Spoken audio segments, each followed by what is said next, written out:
Hello friends, कैसे हैं आप लोग। टाइम पास नहीं कि यूट्यूब चैनल में आप लोगों का स्वागत है। आज हम लोग देखेंगे top 200 selected important and most VVI Hindi साहित्य के क्वेश्चन और उसके आंसर। इस क्लास को पढ़ने के बाद आपको जीवन में कभी भी हिंदी साहित्य पढ़ने की ज़रूरत नहीं पड़ेगी, इसकी मैं गारंटी ले सकता हूँ। अगर क्लास आपको अच्छा लगे तो प्लीज़ मेरे चैनल को सब्सक्राइब कर ले और ऐसे ही मोस्ट इंपॉर्टेंट क्लास के लिए आप हमसे जुड़ जाइए। ठीक है, तो चलिए देखते हैं आज का पहला क्वेश्चन। ठीक है, चलिए। तो पहला क्वेश्चन है, देखिए यहाँ से फर्स्ट क्वेश्चन, किसे कवि शिरोमणि के नाम से भी जाना जाता है। तो इसका जो आंसर होगा क्या, तुलसीदास। तुलसीदास को कवि शिरोमणि के नाम से भी जाना जाता है। आगे बढ़ते हैं, नोट समझिए। तुलसीदास को गोस्वामी तुलसीदास रामबोला के नाम से भी जाना जाता है। ठीक है, चलिए अगला पॉइंट देखिए इसका। इन्हें लोकनायक, किसे, तुलसीदास को, हिंदी का जातीय कवि और मानस का हंस के नाम से भी जाना जाता है। किसे, तो तुलसीदास को। ठीक है, तो ये सब जानकारी तुलसीदास के बारे में आप लोगों को होना चाहिए। ठीक है, चलिए आगे बढ़ते हैं, देखते हैं और क्वेश्चंस को। उसके बाद है, तुलसीदास का वह कौन सा ग्रंथ है जिसमें ज्योतिष का वर्णन किया गया है। इसका जो आंसर होगा रामाज्ञा प्रश्नावली। आगे बढ़ते हैं, किसे भाषा का डिक्टेटर कहा जाता है। तो कबीरदास को भाषा का डिक्टेटर कहा जाता है और यह नाम हजारी प्रसाद द्विवेदी ने दिया था। किसे, तो कबीरदास को। ठीक है, चलिए आगे बढ़ते हैं, देखते हैं और क्वेश्चंस को। उसके बाद है, कबीरदास के दोहे को किस नाम से जाना जाता है। इसका नाम है साखी। ठीक है, कबीरदास के दोहे का नाम क्या है, साखी। चलिए अब बढ़ते हैं आगे, आगे देखते हैं। ये सारे क्वेश्चन मोस्ट वीवीआई है, ठीक है, और सिलेक्टेड है। चलिए आगे बढ़ते हैं। आदत से अक्कर, स्वभाव से फक्कर किस कवि का उपनाम है। तो ये है कबीरदास का। ठीक है, चलिए आगे बढ़ते हैं।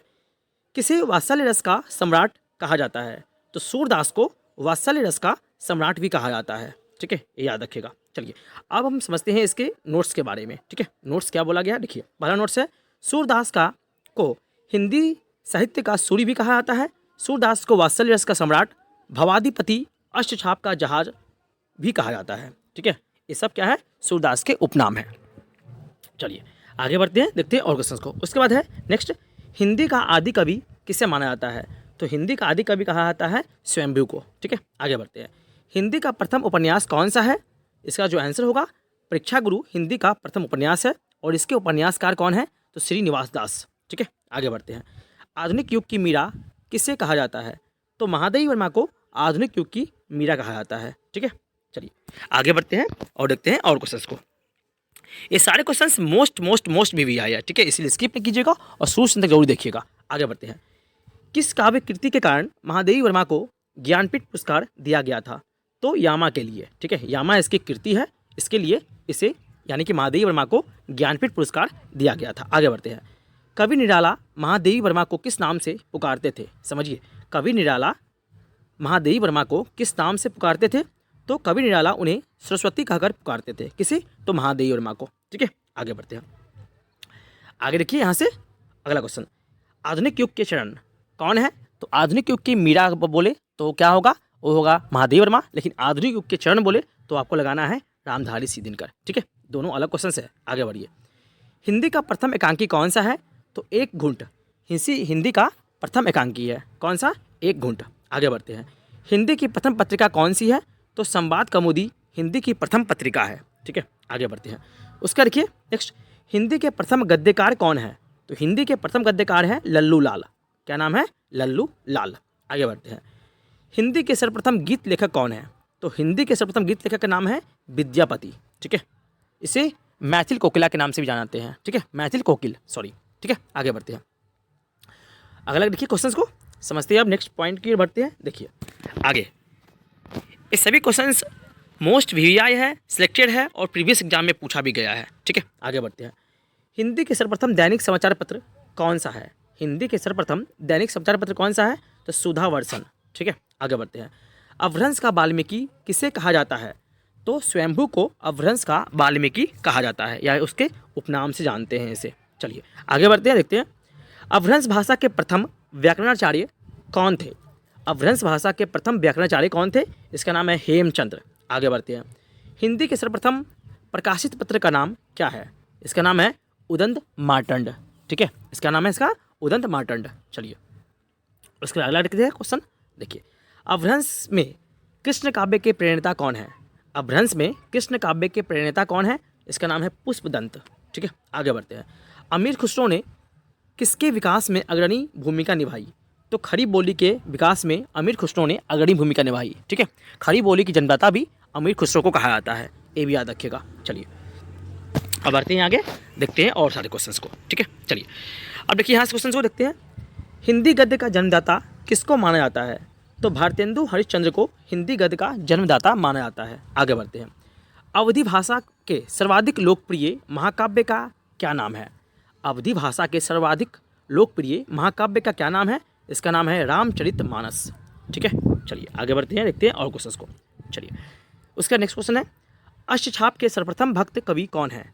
अष्टछाप के सर्वप्रथम भक्त कवि कौन है? इसका नाम है सूरदास। ठीक है, आगे बढ़ते हैं, इस नोट समझिए। महाकवि सूरदास ने ब्रज भाषा में लगभग 1.25 लाख पदों की रचना की थी, किंतु उनकी 3 रचनाएं ही उपलब्ध है। ठीक है, ये भी याद रखिएगा। चलिए आगे बढ़ते देखते हैं और क्वेश्चन को। किसे आधुनिक युग की सुमेरु कहा जाता है? किसे आधुनिक युग के सुमेरु कहा जाता है? तो कहा जाता है किसे? जयशंकर प्रसाद को आधुनिक युग का सुमेरु कहा जाता है। आगे बढ़ते हैं। किन्हें झारखंडी कलाधर के रूप में भी जानते हैं? तो जयशंकर प्रसाद को ही झारखंडी कलाधर के रूप में भी जानते हैं। ठीक है, आगे बढ़ते हैं। अब देखिए आगे बढ़ते हैं यहाँ से। देखिए ये सभी क्वेश्चंस मोस्ट वीवीआई है। ठीक है, स्किप नहीं कीजिएगा और शुरू से तक जरूर देखिएगा। चलिए अगर वीडियो आप लोग को अच्छा लग रहा हो तो प्लीज़ मेरे चैनल सब्सक्राइब कर लीजिए और ऐसे ही वीडियो पाने के लिए हमसे जुड़ जाइए। आगे बढ़ते हैं।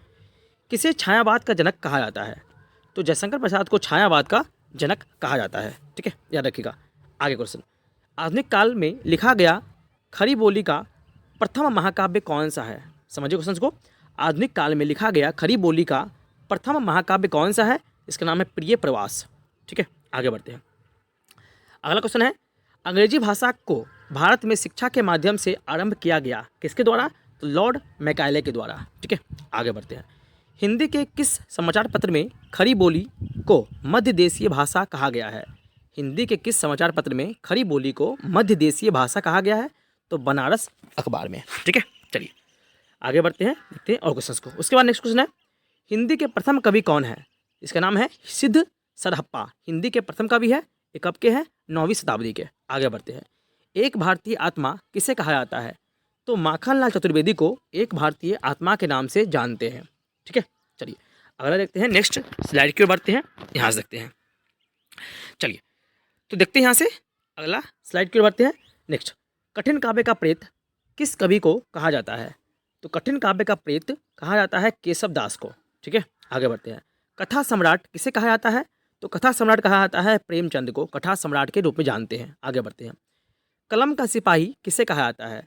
तो मुंशी प्रेमचंद को कलम का सिपाही कहा जाता है। ठीक है, आगे बढ़ते हैं। उसके बाद है, किस कवि के दोहे को शुक्ल ने हिंदी साहित्य का रत्न कहा है? तो बिहारी के दोहे को, किसके दोहे को? बिहारी के दोहे को, है ना, शुक्ल ने हिंदी साहित्य का रत्न कहा है। आगे बढ़ते हैं। कामायनी किस प्रकार का ग्रंथ है? तो कामायनी एक महाकाव्य है। ठीक है, चलिए अब देखते हैं आगे, समझते हैं। किस काल को स्वर्ण काल कहा जाता है? तो भक्ति काल को स्वर्ण काल कहा जाता है। ठीक है, आगे बढ़ते हैं।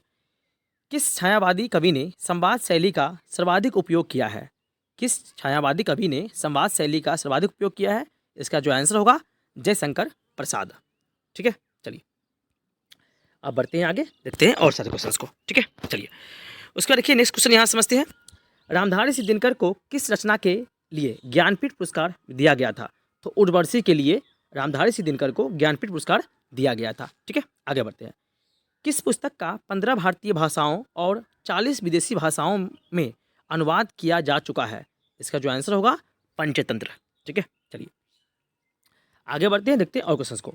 गागर में सागर भरने का कार्य किस कवि ने किया है? गागर में सागर भरने का कार्य किस कवि ने किया है? इसका नाम है बिहारी। चलिए आप समझते हैं बिहारी के बारे में नोट। ये मुख्य रूप से श्रृंगार रस के कवि है। कौन? बिहारी। ठीक है, इसकी एकमात्र रचना बिहारी सतसई है, ये भी याद रखिएगा। ठीक है, आगे बढ़ते हैं।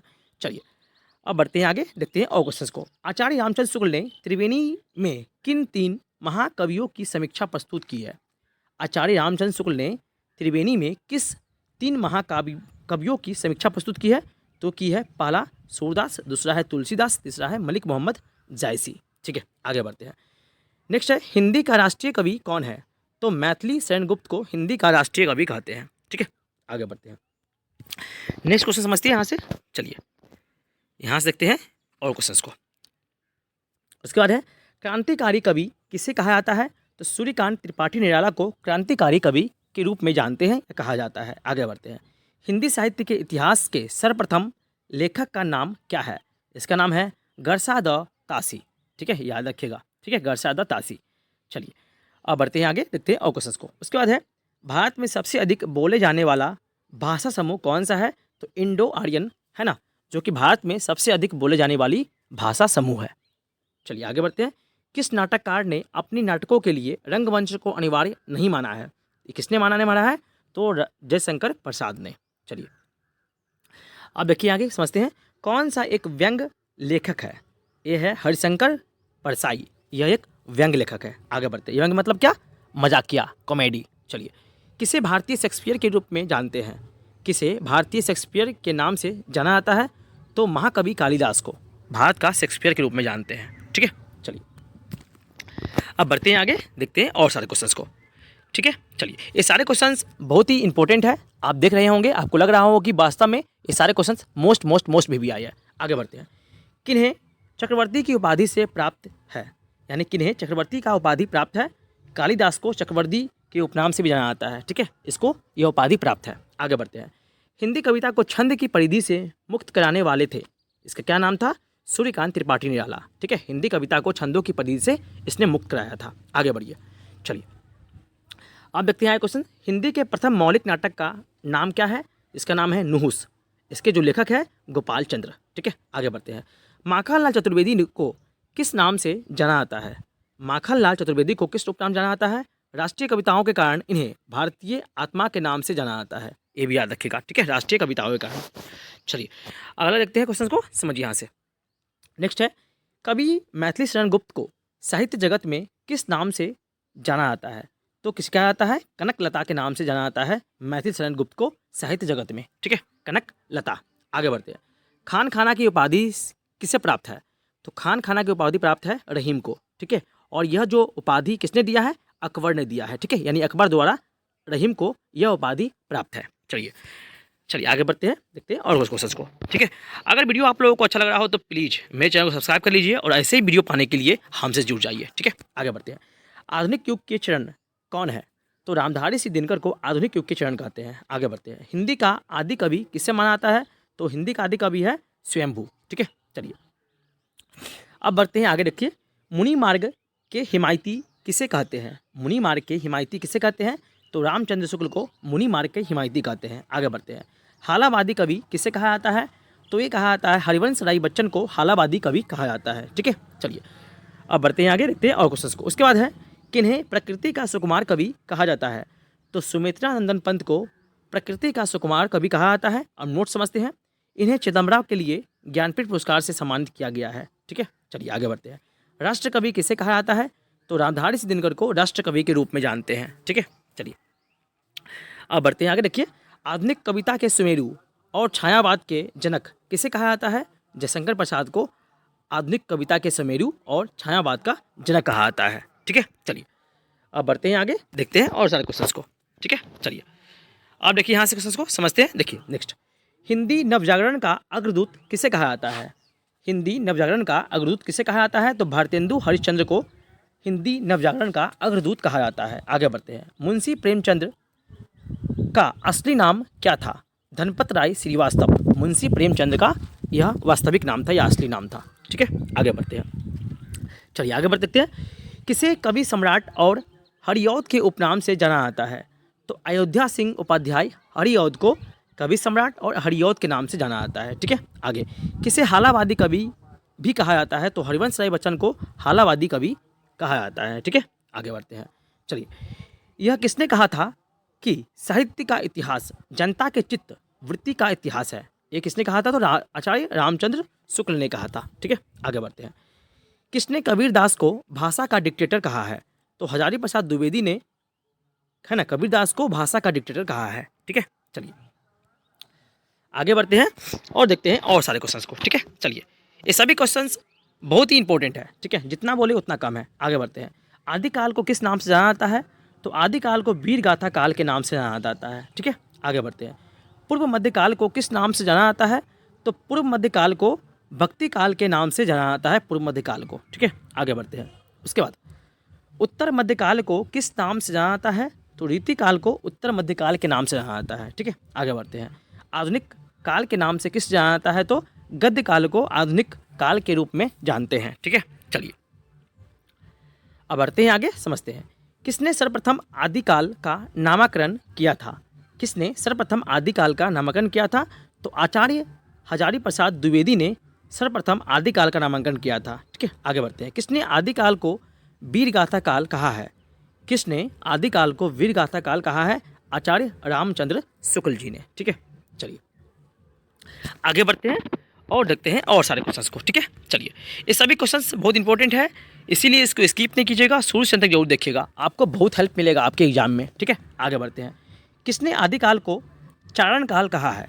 तो डॉक्टर राजकुमार वर्मा एवं जॉर्ज ए ग्रियर्सन ने आदिकाल को चारण काल कहा है। ठीक है, आगे बढ़ते हैं। भक्ति सूत्र के आदि प्रणेता कौन माने जाते हैं? तो नारद मुनि भक्ति सूत्र के आदि प्रणेता माने जाते हैं। ठीक है, चलिए अब बढ़ते हैं आगे, देखते हैं और क्वेश्चन को। अलवार भक्तों की संख्या कितनी मानी जाती है? अलवार भक्तों की संख्या कितनी मानी जाती है? तो 12। ठीक है, आगे बढ़ते हैं। किन्हें दक्षिण भारत की मीरा कहा जाता है? तो अंडाल को दक्षिण भारत की मीरा कहा जाता है। ठीक है, ये भी याद रखिएगा। चलिए भक्ति के आद्य आचार्य किसे माना जाता है? भक्ति के आद्य आचार्य किसे माना जाता है? इसका नाम है रामानुज। चल देखते हैं आगे क्वेश्चन को।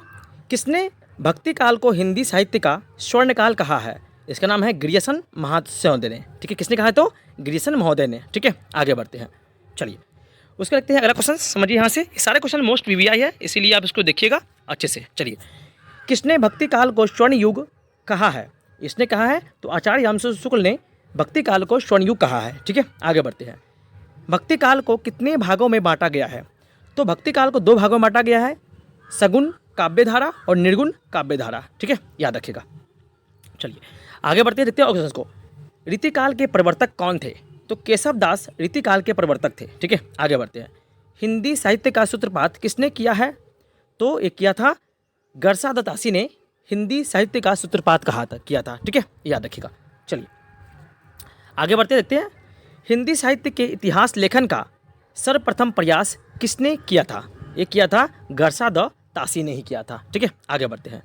हिंदी साहित्य के इतिहास लेखन सर्वप्रथम किस भाषा में हुआ था? हिंदी साहित्य के इतिहास लेखन सर्वप्रथम किस भाषा में हुआ था? तो ये हुआ था फ्रेंच भाषा में।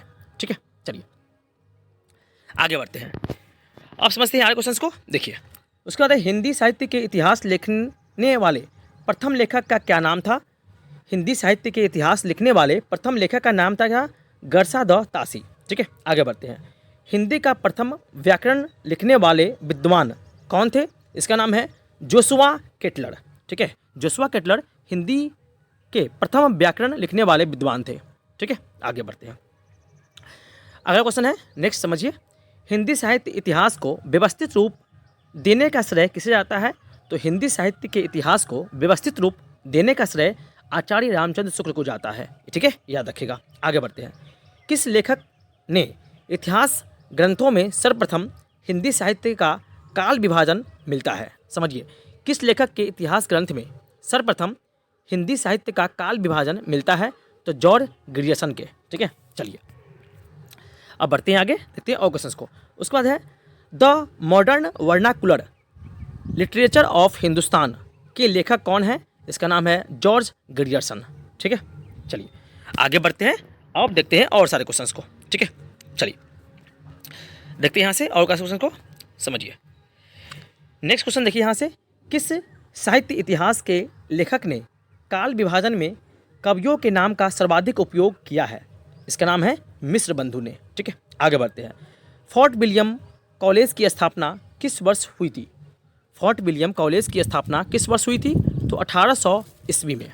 ठीक है, चलिए आगे बढ़ते हैं, देखते हैं और क्वेश्चन को। उसके बाद है कोलकाता में स्थापित फोर्ट विलियम कॉलेज के संस्थापक कौन थे? इसका नाम है जॉन गिलक्राइस्ट। ठीक है, क्या नाम है? John Gilchrist. आगे बढ़ते हैं। खड़ी बोली में जो खड़ी शब्द है उसका सर्वप्रथम प्रयोग किसने किया था? समझिए क्वेश्चन को। खड़ी बोली में जो खड़ी शब्द है इसका सर्वप्रथम प्रयोग किसने किया था? तो सदल मिश्र ने किया था। ठीक है, आगे बढ़ते हैं। उसके बाद है खड़ी बोली का पहला प्रयोग किसके द्वारा किया गया?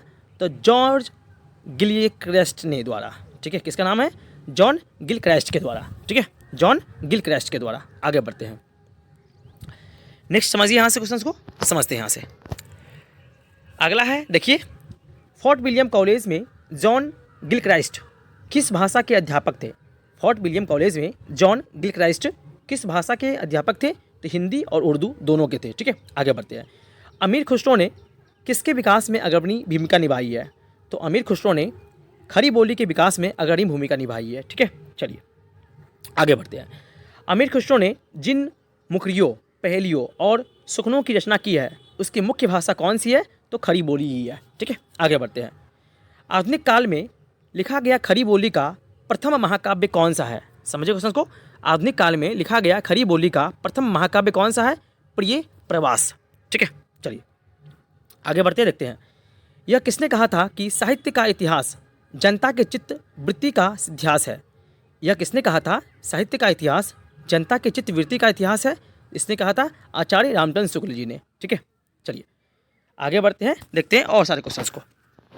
चलिए अब बढ़ते हैं आगे। देखिए यहाँ से, हिंदी साहित्य के आरंभिक काल को आचार्य रामचंद्र शुक्ल ने क्या कहा है? तो हिंदी साहित्य के आरंभिक काल को आचार्य रामचंद्र शुक्ल जी ने वीर गाथा काल कहा है। ठीक है, आगे बढ़ते हैं। वीर गाथा काल के सर्वश्रेष्ठ कवि माने जाते हैं कौन? तो चंद्रवरदाई। ठीक है, वीर गाथा काल के सर्वश्रेष्ठ कवि कौन माने जाते हैं? तो चंद्रवरदाई माने जाते हैं। ठीक है, आगे बढ़ते हैं। नेक्स्ट क्वेश्चन है, किसने सबसे पहले अपनी आत्मकथा हिंदी में लिखी है? किसने सबसे पहले अपनी आत्मकथा हिंदी में लिखी है? तो राजेंद्र प्रसाद जी ने। आगे बढ़ते हैं। अपभ्रंश में कृष्ण काव्य के प्रणेता कौन है? तो पुष्पदंत है। ठीक है, आगे बढ़ते हैं। प्रथम सूफी प्रेमाख्यान काव्य के रचयिता कौन है? प्रथम सूफी प्रेमाख्यान कवि काव्य के रचयिता कौन है? तो मुल्ला दाऊद। ठीक है, चलिए और क्वेश्चन देखिए। प्रगतिवाद उपयोगितावाद का दूसरा नाम है? प्रगतिवाद उपयोगितावाद का दूसरा नाम है, यह कथन किसका है? तो नंद दुलारे वाजपेयी का यह कथन है। ठीक है, चलिए अब बढ़ते हैं आगे, देखते हैं और सारे क्वेश्चंस को। ठीक है, चलिए अब देखते हैं आगे क्वेश्चन। देखिए, रामचरितमानस में कितने कांड हैं? तो रामचरितमानस में कुल मिलाकर 7 कांड है। ठीक है, आगे बढ़ते हैं। रामधारी सिंह दिनकर किस रस के कवि माने जाते हैं? तो वीर रस के कवि माने जाते हैं रामधारी सिंह दिनकर। अगला क्वेश्चन, निराला को कैसा कवि माना जाता है? तो निराला को क्रांतिकारी कवि माना जाता है। ठीक है, चलिए आगे बढ़ते हैं, देखते हैं और क्वेश्चन को। उसके बाद है, हिंदी गद्य का जन्मदाता किसे माना जाता है? तो हिंदी गद्य के जन्मदाता भारतेंदु हरिश्चंद्र को माना जाता है। अगला क्वेश्चन, कवि कालिदास की अभिज्ञान शकुंतलम का हिंदी अनुवाद किसने किया? कवि कालिदास की अभिज्ञान शकुंतलम का हिंदी अनुवाद किसने किया? राजा लक्ष्मण सिंह ने। ठीक है, चलिए आगे बढ़ते हैं, देखते हैं और क्वेश्चन को। विद्यापति की पदावली की भाषा क्या है? मैथिली। ठीक है, आगे बढ़ते हैं। बिहारी किस राजा के दरबारी कवि थे? तो जयसिंह के दरबारी है ना कवि थे कौन? बिहारी। ठीक है, आगे बढ़ते हैं, चलिए अब बढ़ते हैं आगे, देखिए और सारे क्वेश्चंस को यहाँ से। चलिए अब देखिए यहाँ से नेक्स्ट क्वेश्चन समझते हैं। यहाँ से ये सारे क्वेश्चंस बहुत ही इंपॉर्टेंट है। ठीक है, आगे बढ़ते हैं। पृथ्वीराज रासो किस काल की रचना की है? पृथ्वीराज रासो किस काल की रचना है? तो आदिकाल की रचना है पृथ्वीराज रासो। ठीक है, आगे बढ़ते हैं।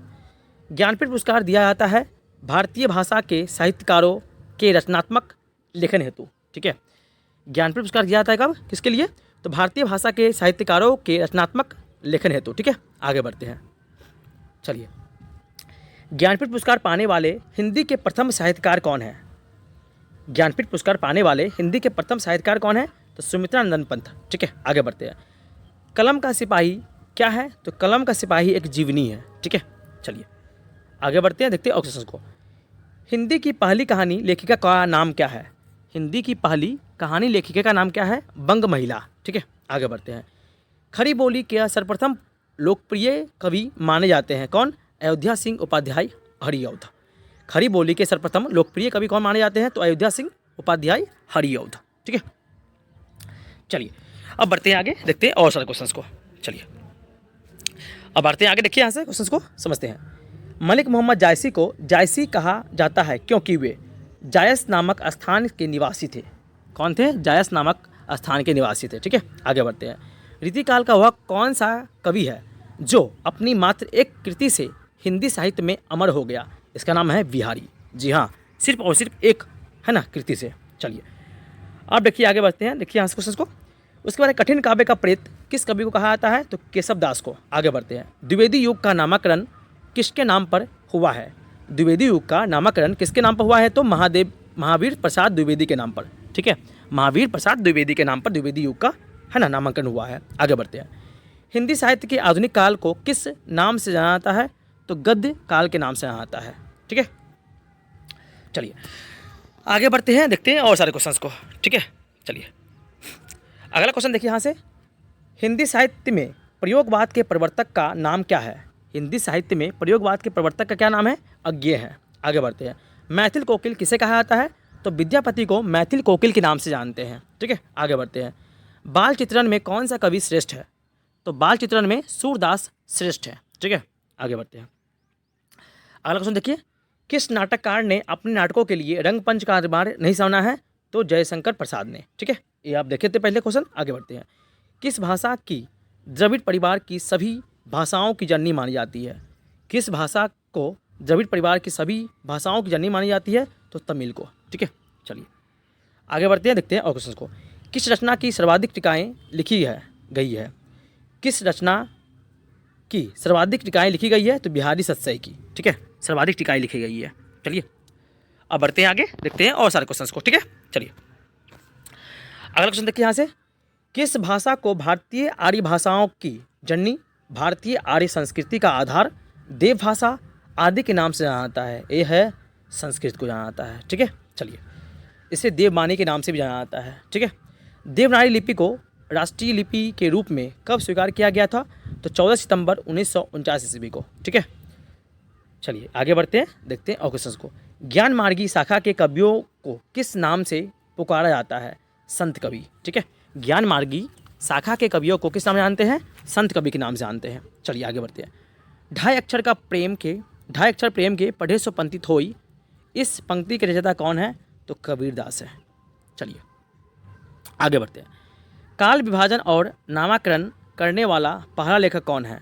काल विभाजन और नामकरण करने वाला पहला लेखक कौन है? George Grierson.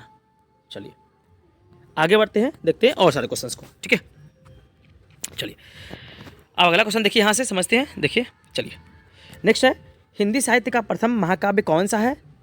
पृथ्वीराज रासो। ठीक है, आगे बढ़ते हैं, हिंदी का प्रथम वक्रोक्ति कथात्मक महाकाव्य का नाम क्या है? तो पद्मावत। कौन सा? हिंदी का प्रथम वक्रोक्ति कथात्मक महाकाव्य। चलिए अब बढ़ते हैं आगे, देखते हैं, हिंदी की आदि कवित्री कौन है? मीराबाई।